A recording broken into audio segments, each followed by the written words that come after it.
The second one is Vyakarana. Vyakarana is a very general term. We all know grammar.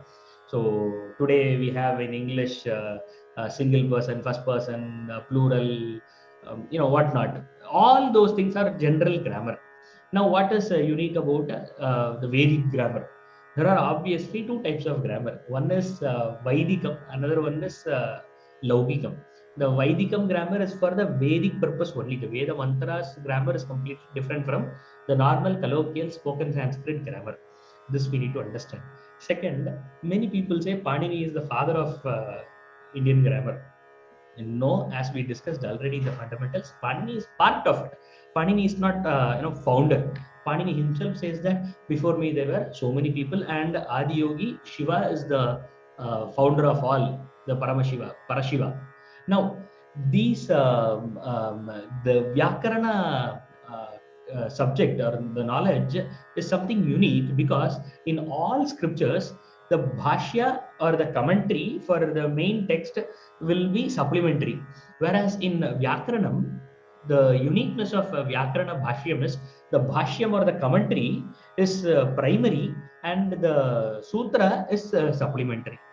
This is one unique feature about Vyakaranam, and that is the only reason why for every commentary they say commentary, commentary, commentary, Bhashyam, Bhashyam, Bhashyam, Shankara Bhashyam, Shri Bhashyam, all Ramanuja Bhashyam, like all names and Bhashyams will be given. Whereas here in Vyakarana they say Mahabhashyam. Why? Because Vyakarana's Bhashyam is more powerful than the very thing on which the Bhashyam is written. So this is one new concept. And also in Vyakarana Shastra they say it is very very similar to, I don't claim, I am not declaring anything here, but this is very very similar to the Big Bang theory concept of the modern science. There are many arguments again happening in the world of Big Bang theory, whether Big Bang theory happened or not. Recently in 2021 March, there were three scientists from India. They were claiming that Big Bang theory is not true. But let us not go to the modern science because it is continuously evolving. But the how the Big Bang theory's concepts are explained, like a spota, right? A bang happened, a blast happened, and from there the expansion happened, and sound came first. All those things are already told in the Vyakarana Shastra. That means, what about Shiksha Shastra? What about Jyotish Shastra? There are different Shastras are there, different knowledge systems are there in India. There are different types of cosmology theories are also there in India. We need to understand all these things. We should not think all our philosophies talk about everything the same way. No, India is very unique. How our kitchens are very unique. The South India, every state are different. In North India, also the same. Everywhere throughout India, in every house we see a different style. Every 10 kilometers we have a different dress, different language, different attitude of speaking. Everything is unique, right? The same way, even in the world of knowledge, ancient India is very unique. We have complete freedom to have our own philosophy, our own understanding, and our own conclusions. So therefore, in every school of knowledge in India, we see different types of cosmology, but moreover all these things are intersync in one or the other way, but still they all have their own priorities, their own different understandings of few different concepts, and they have their own identity, different identities.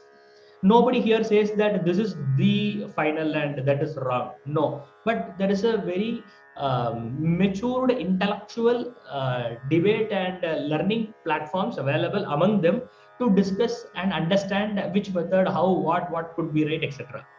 Likewise, according to Vyakarana Shastra, the entire world originated by a spota, by a bang, and Shabda is the first one, and it came from Shiva's Dhamaru. That I I ong, I ouch, Haya Varat, Lan, Yamangananam. There are so many such initial sounds which came from Dhamaru, and from there the entire creation started. And a very beautiful concept and philosophies are there. The people, those who are very much interested in these things, should definitely research on Vyakarana Shastra. There are amazing, great scholars doing amazing research in this field, and there are so many documentations available, so many centers teaching this professionally for free and for very cost-effective price. They are offering so many courses, and there are amazing scholars, those who are teaching all these things also. Vyakarana Shastra. And this is one new concept, Vyakarana Chakra.